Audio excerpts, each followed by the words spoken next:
Just 15 miles south of Milwaukee, you'll find Franklin, Wisconsin, a community that in some circles is known for churning out an internationally renowned product. We're sold in roughly 35 countries.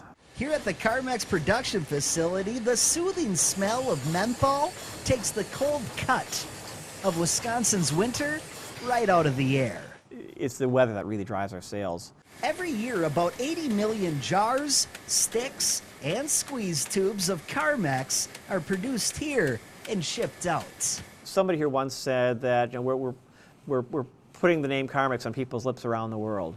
But all too many folks in Wisconsin don't even know this is where the chapped lip fixer was created. And when I was going to school at Madison back in the 70s, I'd be in a large lecture hall and I would hear that very distinctive sound. Then with a glass jar, you hear that kind of clink. I went, oh, one of my relatives touched that. My dad or grandfather touched that.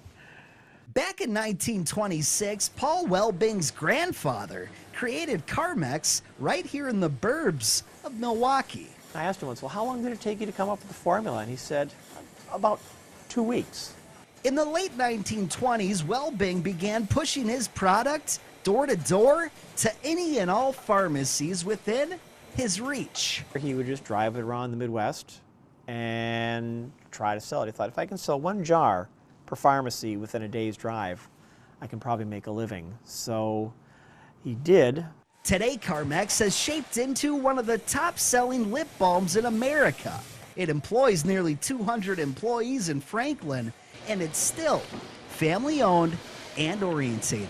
My grandfather, even in his 90s, he would try, we were much smaller at the time, but he would try to walk around and say hi to everybody every day. He wanted people to feel like they were part of something. So next time you see that classic yellow cap jar being taken out to cure a Wisconsin winter problem, share some insight, some history, and some pride for one of the smoothest Wisconsin-made brands. Covering small towns in Franklin, I'm Eric Crest with NBC 26.